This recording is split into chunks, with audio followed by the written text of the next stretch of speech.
Hey everyone. So you're wondering where my friend Mike Lindell is? Well, guess what? He was actually creating the My Slipper. It's like walking on clouds, right? Don't forget to use the promo code Carter, Carter, and you will receive 40% off of your My Slippers. Your whole family's going to love it.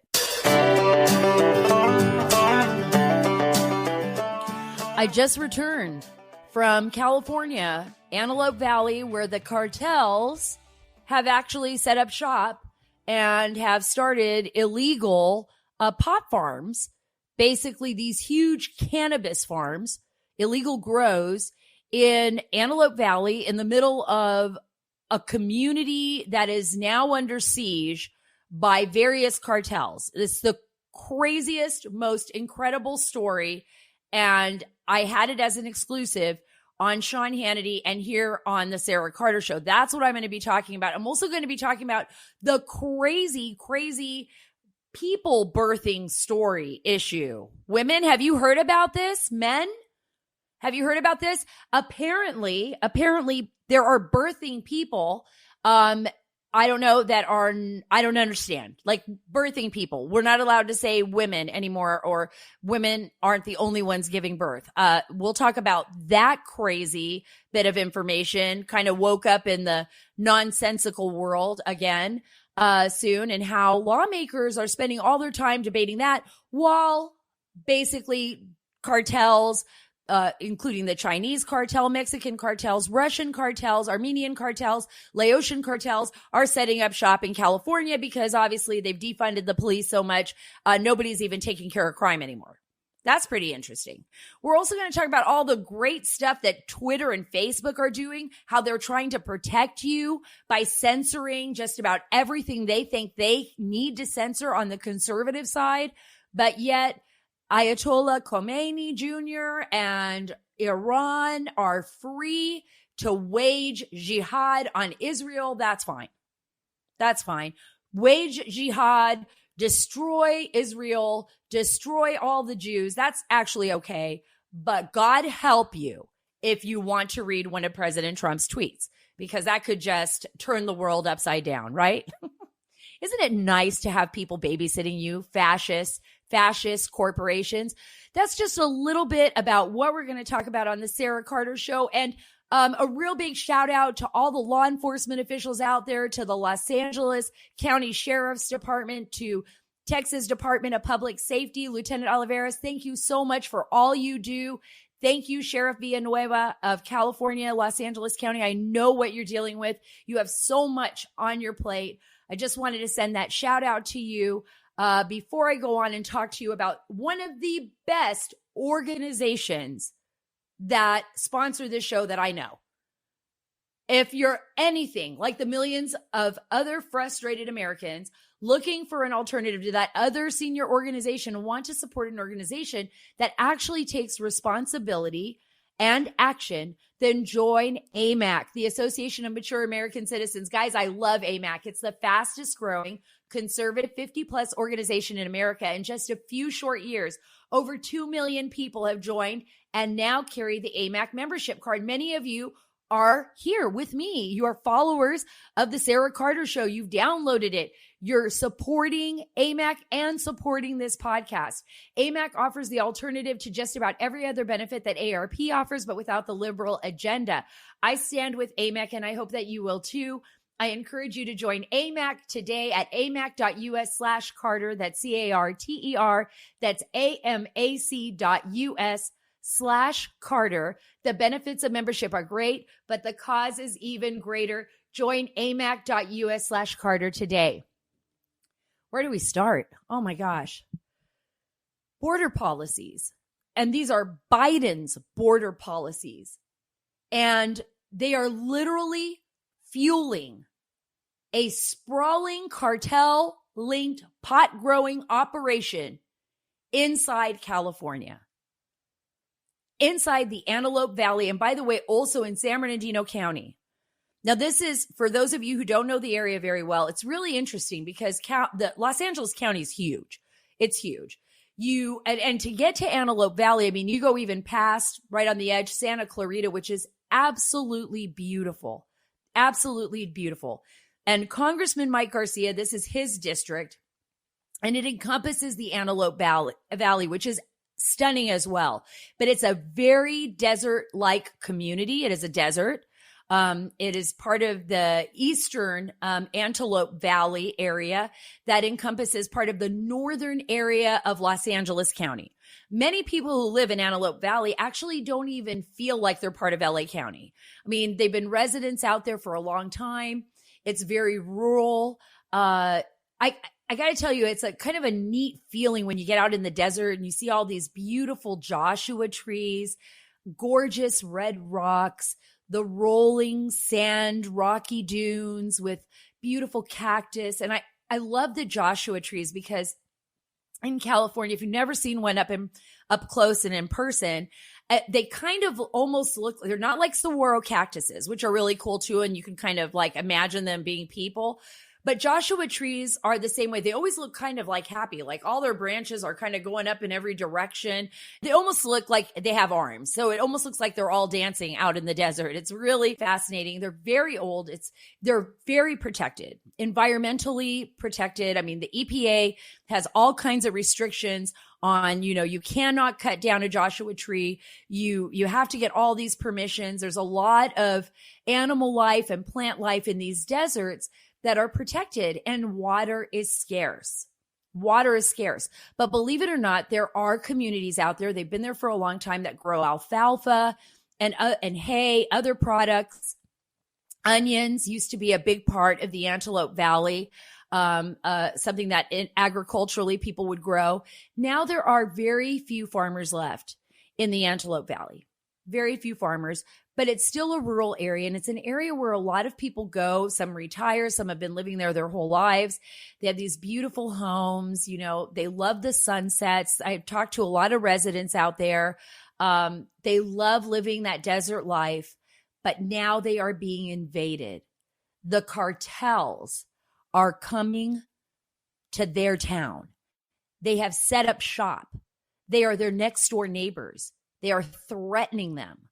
They are literally taking over the Antelope Valley. And in the past several months, illegal, not legal, illegal marijuana cannabis grows have spread all over the Antelope Valley. And they're not trying to hide them. The Mexican cartels, the Russians, the Chinese, the Laotians, whoever else is out there, an entrepreneur wanting to grow some pot, they're not trying to hide them. These are sophisticated operations, and they're doing it right in their face. I want you to listen to this clip.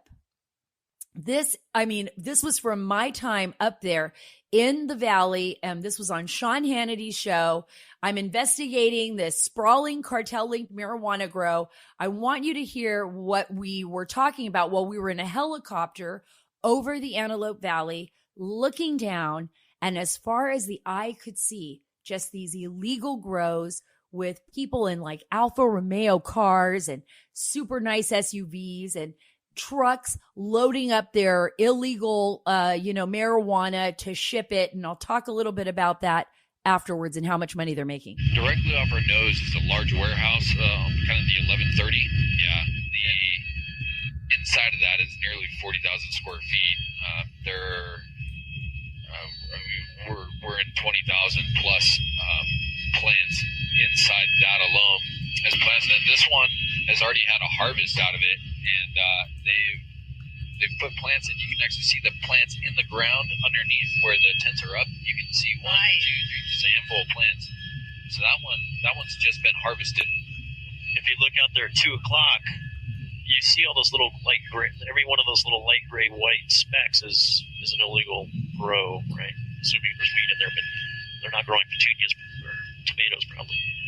I mean, that's literally hundreds right there just in that one segment. And no one can do anything about this, apparently, because they're doing whatever they want. The bottom line is that our local law enforcement across the board are just understaffed. They're under-resourced right now. This all costs money. Anytime someone's coming after these illegal marijuana grows, they're not going after fentanyl. They're not going after violent crimes in our neighborhoods, and it's a tax on public safety, both directly and indirectly. The new directives coming out of the White House to release people, to not make arrests on criminals. I mean, that's got to affect what's happening here too. Yeah, absolutely. I mean, when you don't enforce the laws, regardless of what they are, you're encouraging people to break the laws, right? And what we're seeing on our southern borders, a humanitarian crisis now, we're seeing people suffer. We're seeing people come across the border illegal. We're seeing local residents suffer as a result of that along the border. But now this is the border crisis basically in our backyard, some 300-400 miles away from it. And it's affecting everyday Americans' lives right now. It's not good for Americans. It's not good for those who are here illegally. I got to tell you, it's so stressful. That was Congressman Mike Garcia. I was with him in California, and I want to thank him for being so forthright and really fighting for his constituents. I went out there. I was talking to the folks on the ground, neighbors. I was at a town hall. I met with people who literally cannot believe what has happened to their community. They have reached out to everyone. They finally reached out to the congressman. The congressman couldn't believe what he was hearing. He went down there. This was in August of last year when he first started hearing about this, and has been the biggest advocate for his constituents. You can't even imagine. This man is out there on the ground every day doing exactly what a lawmaker should be doing, protecting his constituents, listening to them, and fighting for them.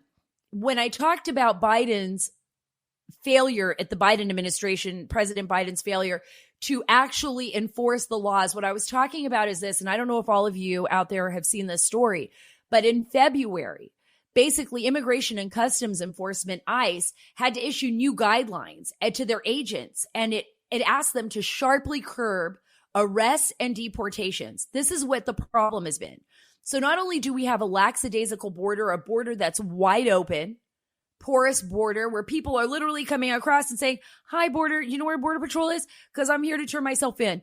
Because I just walked all the way from Honduras or took a train or whatever. And I've been, in the possession of drug cartels and human traffickers. And now I'm here and I'm just looking for some respite. I hear Biden has the door wide open. Where can I go? Literally, people are turning themselves in. They're not trying to run away. The ones that are running are the ones we should be concerned about. And there's a lot of those. But there's a whole slew of people that are just turning themselves in. So with this new directive under ICE, these new operational plans, agents were just no longer looking to deport immigrants for any crimes, even DUIs or, any other issues. And I have to explain this to you so you understand. Usually, even when it's a crime, a real crime, like, for example, drug sales, like in they're an illegal immigrant, or sometimes it can be as far as aggravated assault or something like that. When they charge the illegal immigrant, they could charge them with a far lesser crime. That's what happens. That's what I'm talking to Immigration and Customs Enforcement officials about. The DA will then charge them with trespassing laws or something like this. They won't give them the full charges. So it looks like the person that you're holding, right? The person that ICE is holding has these little aggravated misdemeanors. No, they're not. It's like literally aggravated assault, right? Or something like that, or something to the effect of they've been deported 3 times before, or they've been caught drunk driving 4 or 5 times, but it doesn't actually reflect that. It doesn't actually reflect that on their arrest record. So there's people that are being kept. So driving under the influence, assault, crossing the border, and they let them out of jail, even with felony convictions. Even with felony convictions, sometimes they're just setting them free. You can't even imagine that this is happening, right? Well, it is happening. It is happening in all our communities across the country. The reason why I went to California, the reason why I did the show from there, and not only is this an excellent example of a story, but even the congressman said it himself. You know what? This border situation, right, isn't just about the border. It's about what's happening in all our communities because of a border that is out of control. Listen to this next clip.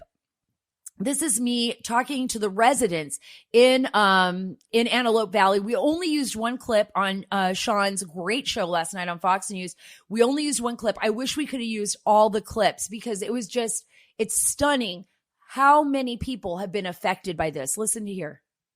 Oh, it is absolutely a new level of operations because it's so brazen, Sean. I can't begin to tell you how stunning it was when I was up in the helicopter with Congressman Garcia and the detective looking at, just miles and miles and miles of vast, sophisticated, illegal grows worth tens of millions of dollars. For the one that you saw in the video, the big warehouse, there were 20,000 plants in there. That one warehouse alone was $30 million.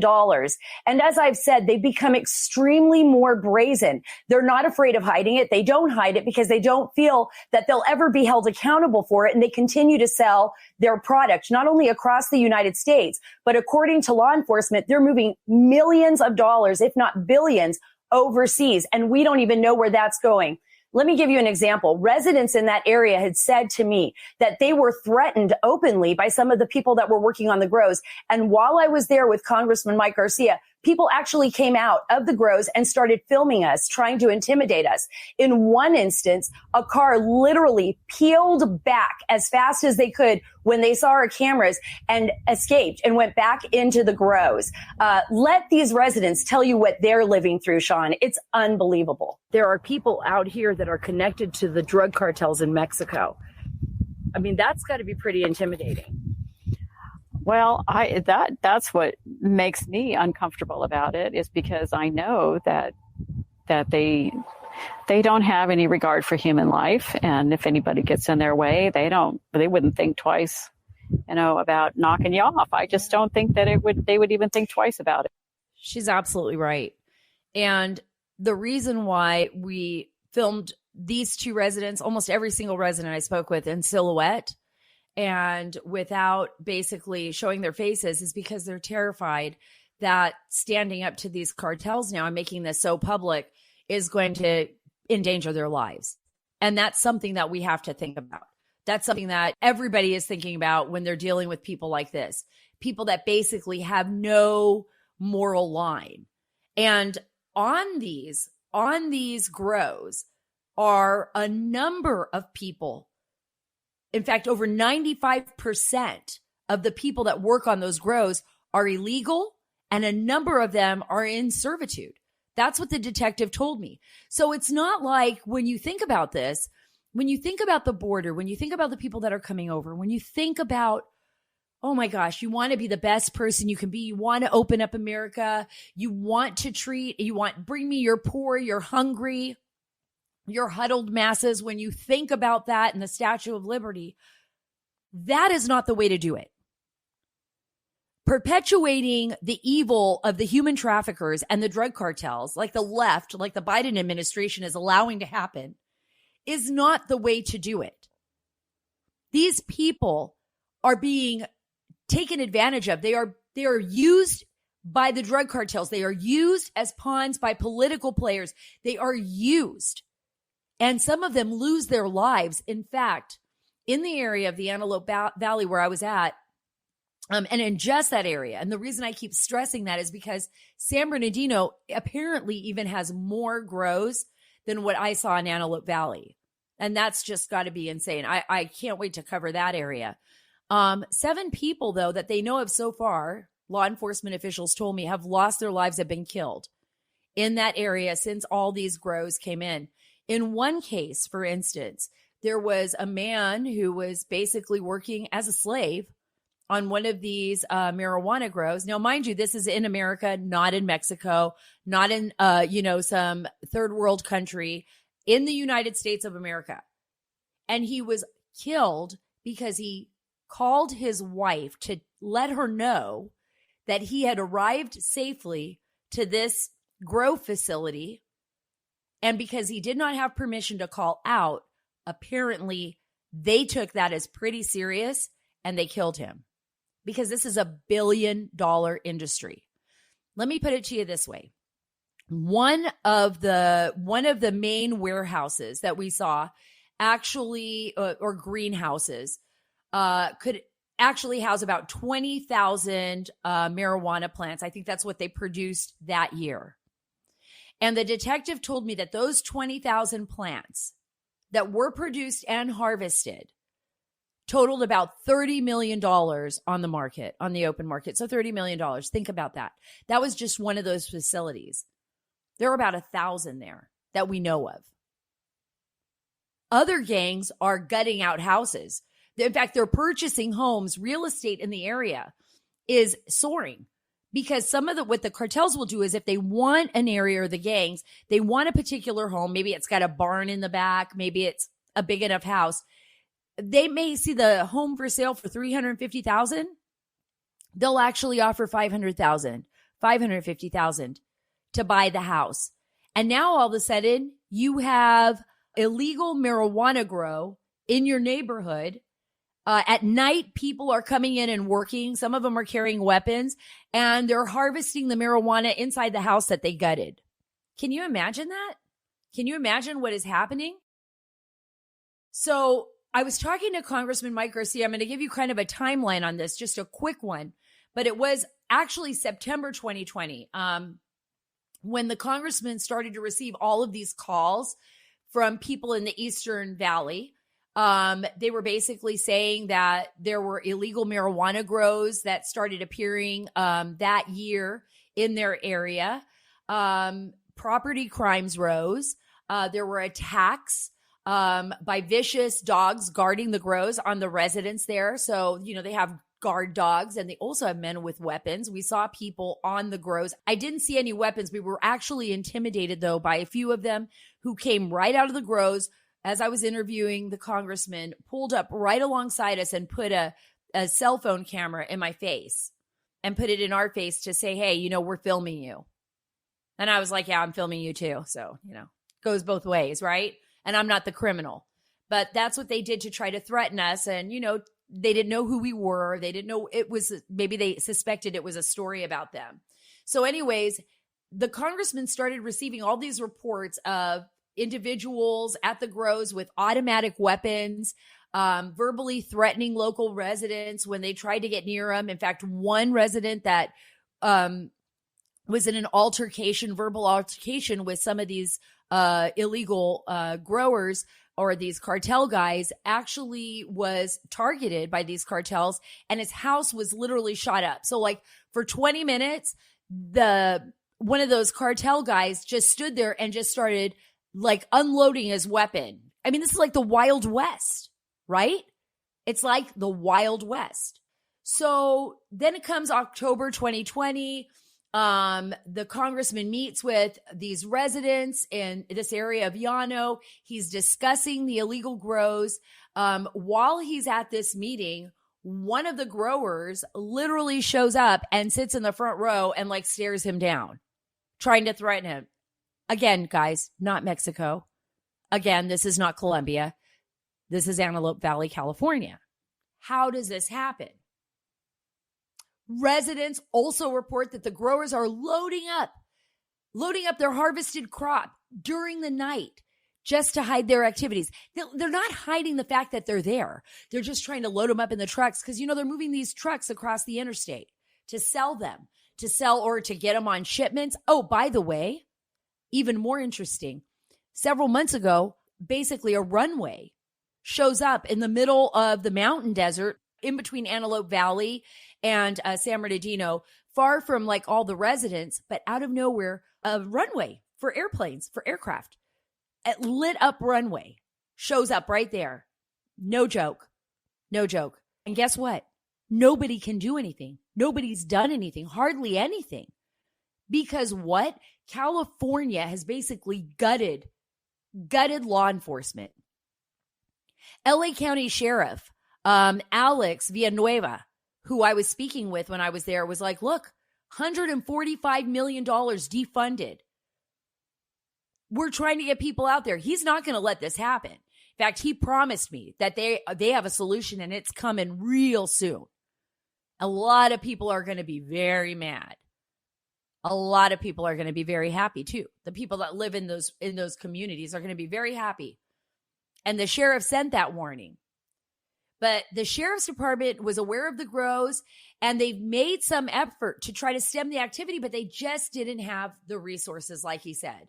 They didn't have the resources. One of the things that they did do was they stopped a trailer carrying approximately 1,000 pounds of illegal marijuana. Okay, so they got that. They got the drivers and the vehicle were undocumented. They got the tags. That was a big bust. But they're doing that all the time. They're sending out these trucks. In fact, when we were there, trucks drove by us, just drove back and forth, like leaving the grows. In fact, some of them waved at us. It was like, okay, look at that. There it goes. There goes more marijuana there. And the money that's going overseas, we don't even know what that's being used for. I talked to a detective, an undercover detective, that said they've traced some of the money that goes back to Armenia, basically to fund a conflict, an internal conflict in Armenia right now, is going back and forth to be funding that conflict. Can you imagine that? We're subsidizing some kind of a crazy war in Armenia. Oh, and when I talked about the Joshua trees, just so you guys get an idea of how complex this situation is, they don't even care about the environment, right? So this is like, I loved this. Lance, the cameraman out there on assignment with me, he was like, this is the cannabis rush. Like, remember the old California gold rush? He said, this is the cannabis rush of the old West. It's like nobody cares. People from everywhere are trying to rush in and grow as much, illegal cannabis as possible. And then they're just depleting and destroying the land. And by the way, because water is so precious there, everybody has a certain amount of water that they can use. Well, guess what these illegal growers do to the farmers? They hook into their system. They hook into their wells. They deplete them of water. And then they're stuck paying the price for this. And they're stuck paying the escalating costs of overwater usage. And in California, that is a huge cost for everyone. Huge cost. In January 2021, the funds provided by the DEA grant had been restarted after the deputies reached a previous funding cap in November of 2020. And what I'm talking about is the fact that they just can't even pay the overtime right now. Even the money that they get from the DEA, they can't even use that funding, only to a certain extent. I believe it's around $19,000 a year in overtime per officer. They can get that overtime in several months. So now I want you to think about this. Imagine that you're living in this community, inside the Antelope Valley in an area that's pretty remote, far, maybe 20 miles is your nearest police station or sheriff's office. And you're surrounded by illegal grows and you're elderly. And what are you going to do? How do you stand up to these people? How do you fight back when the police aren't even there? I mean, it's just like when you can't even get the cops there.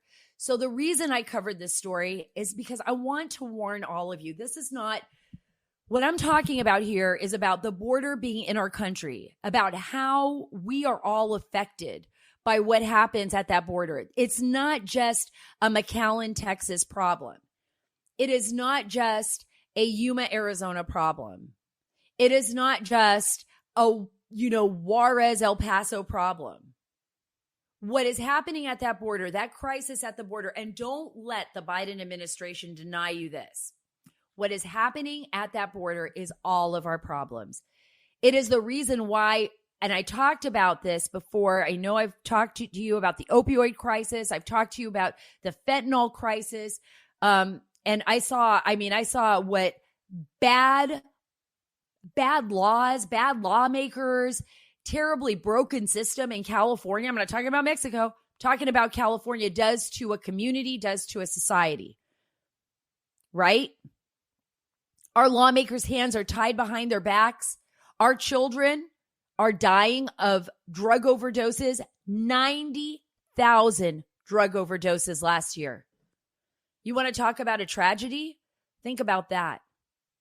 Think about what's happening in our country. Think about the fact that, even if our kids get a purchase like an Adderall on the street, thinking it's actually a prescription Adderall, that they could be picking something up that was made in Mexico in the back of some shack or in some trailer or wherever with enough fentanyl in it to kill an elephant, and our kid just took it. And now we see that this is happening in our own country. Residents are living under siege in Antelope Valley, California. And Congressman Mike Garcia is doing the right thing. He's like, wait a minute, you know what? You're not going to listen to me? Guess what? I'm going to go to the media, and then I'm going to go to the federal government, and then I'm going to go to the LA County Sheriff's Office, and we're going to point our finger at the DA and at the Board of Supervisors that defunds the police. And we're going to make you responsible for the people in this community.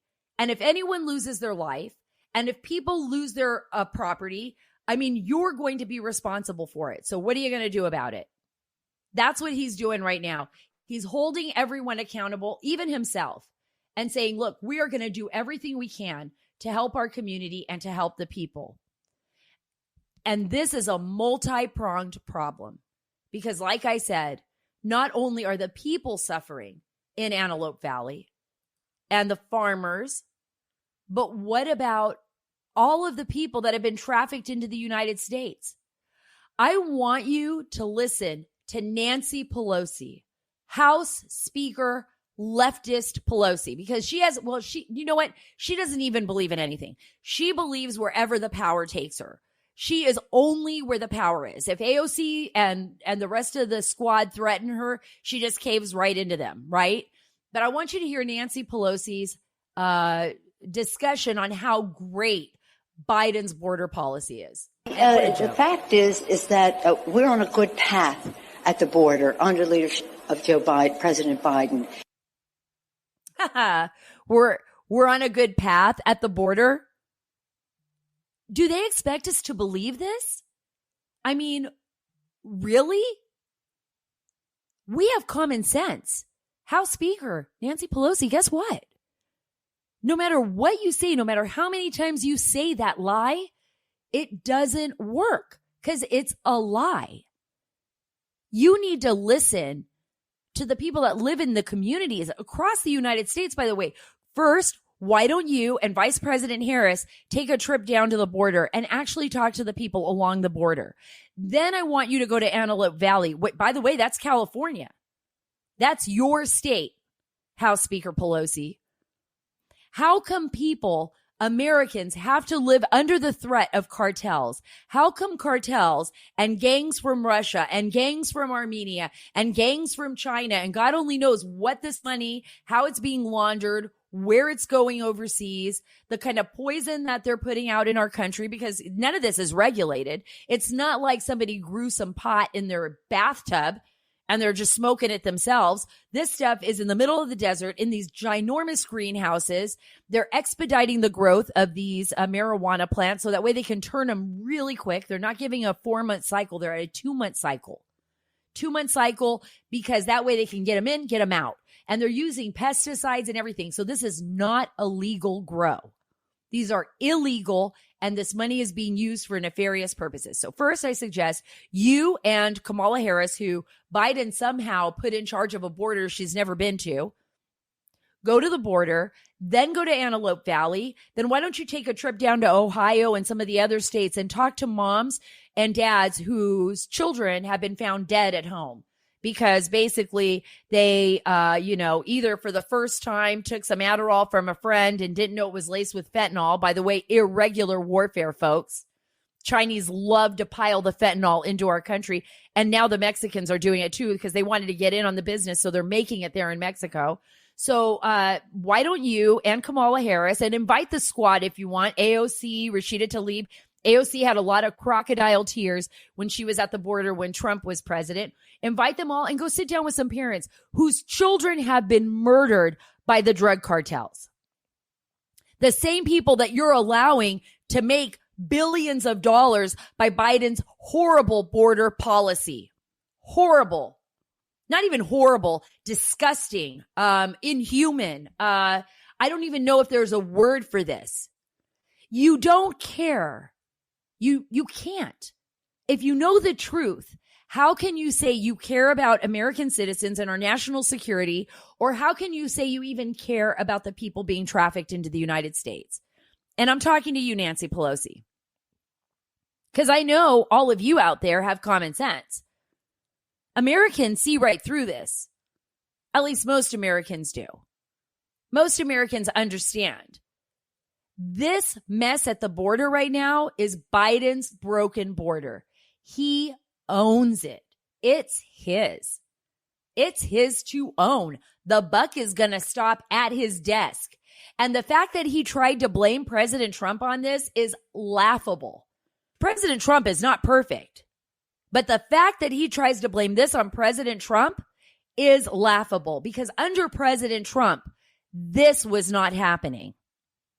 Children were not being trafficked into the U.S. the way they are now. And by the way, those numbers this year are expected to exceed our expectations. Over 200,000 now. I was looking at those numbers. First, we thought 120,000. Then I'm looking at statistics that say over 200,000 unaccompanied minors. Over 1 million people in the border heading to the United States. I'm going to have Congressman Mike Garcia on the show with us very soon. There's going to be a lot of developments with this story. This is a huge, huge story that all of us need to be paying attention to. Every single one of you. You see something going on in your neighborhood, you speak up. What was happening in Antelope Valley, the only reason it's going to stop is because the good people of that community have enough courage to stand up and fight back. That's why it's going to stop. They were the squeaky wheels, boy. They were the squeaky wheels. They're like, Congressman, you better do something about this. You know what, Sheriff, you better do something about this. My kids better be okay at the end of the day, because I'm not going to put up with this. That's what they were saying. And something happened. So remember, you have the power. You have the power to make things happen. Now, of course, they're smart. They don't like run out there and try to, be a vigilante and do it all on their own. They're not out there, risking their lives of their family. They're doing it in the right way. They're contacting local law enforcement. They're standing up for themselves. They're contacting their lawmakers, and they're making it happen. That is my story from Antelope Valley. And that's what we're doing here at the Sara Carter Show. We are taking the story back. We're saying, hey, sorry, leftist media. You can't spew your big lies, because guess what? We're going to go out there. We're going to find out the truth, and we're going to expose the truth. That's why I started the Dark Wire Foundation. That's why I believe in the stories that we tell at SaraCarter.com. And that's why we do what we do here. And I hope you all get a chance to see. If you didn't get a chance to see Sean's show, it's at Fox News. You can go to foxnews.com. You can also see this story at Fox News website, foxnews.com. You can find the story there under my bio. You guys, I don't want to end it right there, because I have other things I want to talk about. One is, holy cow, the big tech fascists. What's up with them? What is up with Twitter and Facebook? I feel like, okay, let me tell you what happened to us at SaraCarter.com and at my Facebook page. So we wrote this story straight up. Jenny wrote this story and we have a new Jenny. We have two Jennys now, Jenny Terre and Jenny Goldsberry. I'm very excited. We have them both, but they basically, she wrote a story talking about the fact that, did you guys see that weird picture? All of you, the one with, the Bidens, and they're sitting with the Carters. And I swear to you, I don't know what is going on in that picture, but I don't believe it. I just, I'm not going to be a conspiracy theorist, but Biden, you just got to look at it. Look it up. Go the Bidens, the Carters, the picture, right? It was, they took off their masks, but for some reason, the First Lady and President Biden were all masked up outdoors in the beautiful spring air. But when they went inside with like the Carters, who are like in their 90s, they all had their masks off. But the thing is, it's just like everybody was writing about it, about how, it was kind of hypocritical of them. So we just put a quick story together about people's responses to the fact that they weren't wearing their masks. Oh my gosh. Guess what? Facebook went after us. They basically pinged our story as inaccurate and false about like how people are supposed to wear their masks.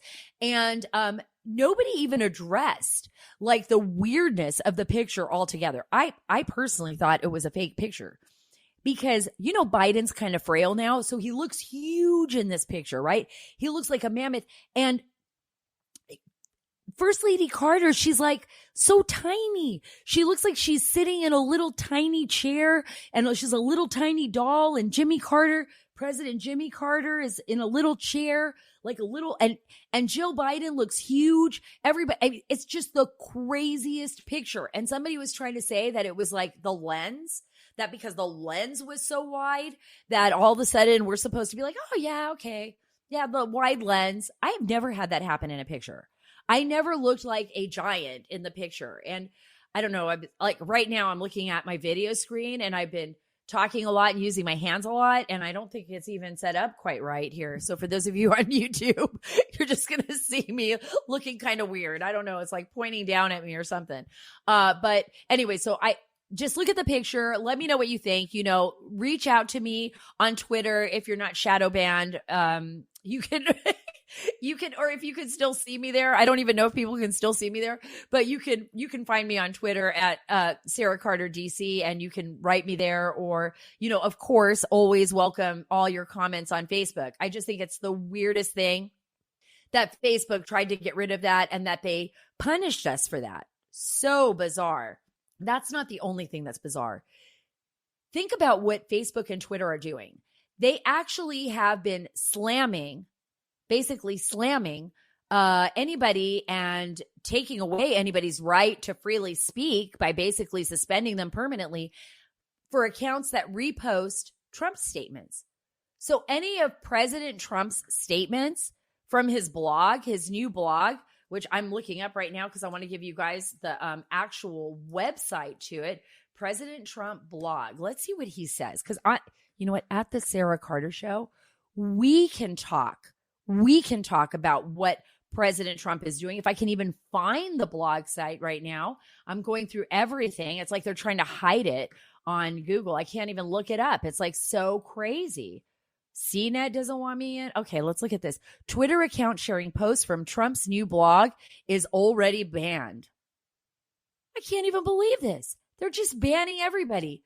Okay, look at this. A spokesperson for the social media site. Okay, let's say it's okay. All right. Okay. Ruh-roh.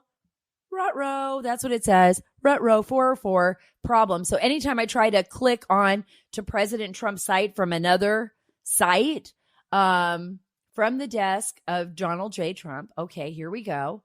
I love this. From the desk of Donald J. Trump. That's it. So that's where you guys want to go. DonaldJTrump.com. It's from his desk. You look it up. Save America. It's called Save America. I really do think we need some saving right now. Okay, let's see what his last message is. Okay, let's look right here. 10:11 a.m. May 7th. At 6:31 in the morning on November 4th, a dump of 149,772 votes came into the state of Michigan. Biden received 96% of those votes, and the state miraculously went to him. Has the Michigan State Senate started their review of the fraudulent presidential election of 2020 yet? Okay, so every time, so now I'm probably going to be dinged. Anytime somebody, former President Donald Trump even talks about the election, he is literally banned. Like, that is not the job of the media. If he's inaccurate, that our job is to present both sides and explain why he is inaccurate, not to take sides, but to explain why he would be inaccurate. But apparently we're not even allowed to do that anymore in America. And apparently another thing we're not allowed to do anymore in America is be a woman that gives birth. Like, I'm totally serious. I can't even believe this. I have to look this way on my other screen because I have it up here. This is so crazy. This is so insane. So insane. I just can't even believe that this is happening in our country now. Like, I don't even know where people are coming from on this. Senator Booker and Congresswoman Ayanna Pressley are basically reintroducing the Mommies Act, to expand Medicaid coverage for birthing people. It's called the Mommies Act, but they say birthing people. They don't even want us. I had three. I'm a birthing people, I guess. You know what? It's crazy. I had 3 children. I have 6 altogether, my husband and I. I've had 3 of them. I'm not a birthing people. I'm an actual mommy, and I'm a woman, And I'm very proud of being a woman. And no matter how bad, I mean, and I get this, that there's other people in the world that think of themselves differently. That's fine. I'm not there to dispute whatever you think. Whatever you think, but you're still a woman. If you give birth to a child and a child comes out of your womb, no matter, I know this is going to hurt, no matter how hard you want to be something else or associate with something else, you're still a woman that gave birth. I'm a woman. Now, if you want to call yourself something different, that's fine, but do not call me a birthing people. I am not a birthing people. That's an insult. Don't take that away from me. That is one of the greatest things in the universe, is to have life inside your womb and give birth to that life, to that beautiful child. And women, we are awesome and amazing. Awesome and amazing. There is no shame in being a woman. I am not a birthing people. I am a woman that gave birth to 3 beautiful children. And I have 6 beautiful children in my life. It's so bizarro where we are going with this. Birthing people, please. Please stop. Stop. Just stop. You know what? Where's it going to end? Where's it going to end? Soon we'll be associating ourselves with like Jenny's old professor from Arizona University, or that associated, Jenny Terre, that associated themselves with a hippopotamus. I mean, seriously? Are we going to let like the insane rule the world? No matter how bad you want to be a hippopotamus, you're not a hippopotamus. I just thought I'd throw that out there. Okay, let's go to a different subject because I'm super excited about all of these stories as well. And before I wrap up, I always want to take you to space. I know I have no space music, so I just space. I'm throwing it out there. So China in space. China in space is always a problem. There's always an issue with China in space. By the way, for those of you who are not watching Netflix Space Force, it is amazing. It makes me, I am like literally on the floor crying whenever I watch it. I'm so mad about COVID because I want a new season and I love that show. So China in space, apparently the debris from a Chinese rocket could hit Earth this weekend, but no one's clear where it will land, but we're supposed to trust the Chinese that it's not going to land on our heads. That's all. That's it. U.S. Space Command is aware and tracking the location of a Chinese Long March 5B in space, but its exact entry point into Earth's atmosphere cannot be pinpointed until within hours of its re-entry. Like, okay, so if it hits the White House, the Chinese are going to be like, oh my gosh, I had no idea it was heading in that direction. You know, what do you know? Is this like denial before it gets in? You know, but they said it's expected to come in around May 8th. So until then, the 18th Space Control Squadron, isn't that awesome? Would you want to belong to that? 18th Space Control Squadron will be offering daily updates to the rocket body's location on space-track.org. Space-track.org beginning May 4th. So we can all go on there. We're going to track the Chinese space debris. The 18th SPCS at Vandenberg Air Force Base. That's the 18th Space Control Squadron. By the way, my older half-brother Pierre worked at Vandenberg for a long time, retired from there, is tasked with providing 24/7 support for the Space Surveillance Network and tracks more than 27,000 man-made objects in space, the majority of which are all in low Earth orbit. You know, this reminds me of what Rich, who works on the show with me, talked about one day. He said, we are just going to be like trapped in space debris. We are just littering space. Littering actually our around space, around Earth. We're going to be like trapped in here. But apparently it's not enough so that it can't trap the Chinese rocket that is actually heading to us and apparently, hopefully, will not land on anyone's head. All debris, though, can be potential threats, even though the Chinese say it's not, to spaceflight safety and space domain. And the 18th SPCS delivers frontline space defense and warnings to the global space community. So if it comes down, folks, we've got the 18th SPCS to track it, find it, and hopefully anybody in its vicinity will be aware that it's coming and won't go there, right? We'll just stay out of its way. We'll stay out of the Chinese rocket's way. I want you to hear this clip. This is the White House responding to the Chinese rocket story. If this rocket does cause some serious damages here on Earth, would the White House enforce China paying some sort of compensation as required by the UN Space Liability Convention? Well, again, I think we'd, of course, refer to the advice and guidance from U.S. Space Command and Department of Defense and others, but we're not at this point. We are certainly tracking its location through U.S. Space Command, and hopefully that's not the outcome that we are working through. Yes. We don't know what to say. We don't want to hold China accountable yet. We don't know what's happening. We're tracking it. There she is, Jen, tracking the Chinese rocket. You know, I just love the idea of China. They're so smart. They like play this game of chess, right? They know this. They made a huge mistake, a big boo-boo. And you know what? By the way, they're on the dark side of the moon. Who knows what the heck is going on over there? I don't even want to know, right? Like, maybe it's going to be too late. Maybe they're actually building something crazy on the dark side of the moon. God help us, it doesn't explode the moon, right? Like it'd be like half of the moon floating off into space.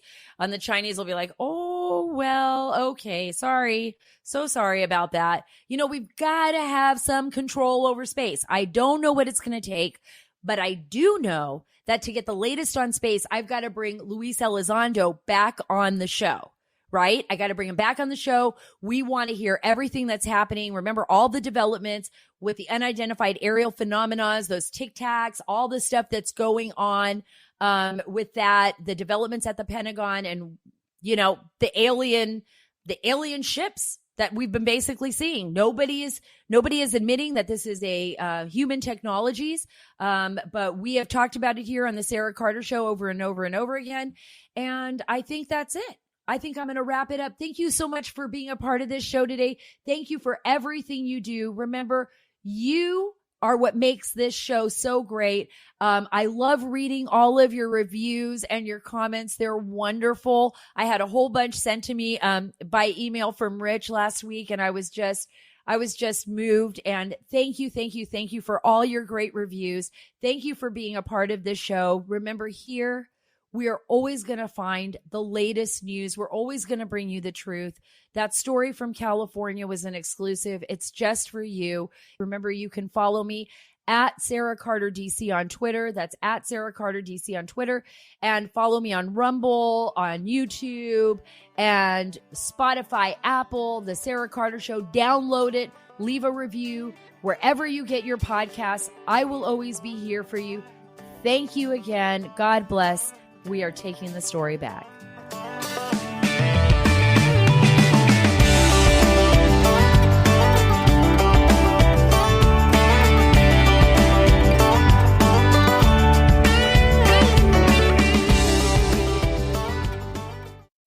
Today, I'm joined by Rebecca Weber, the CEO of the Association for Mature American Citizens, also known as AMAC.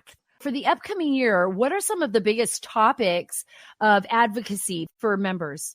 As an organization that represents Americans 50 and over, we recognize that Social Security is such an important component to seniors' income. And so we also recognize that for someone my age, for example, Social Security, I may not see my entire benefit unless something is done soon. So we promise to fight to keep Social Security solvent.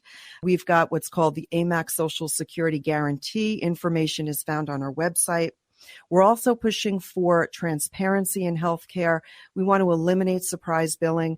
Sara, another great proposal that we have out there, which has got over 22 co-sponsors now, is AMAC's pro bono healthcare bill, which essentially allows doctors to take a healthcare deduction and provide doctor services to individuals that are currently on Medicaid. We project that it could save billions of dollars in Medicaid, but also it provides for those lower income folks to have and build a real doctor-patient relationship. Rebecca, thanks so much for being with me today. I'm honored to have you and AMAC as a sponsor for the Sara Carter Show. For more information, folks, visit amac.us/Carter.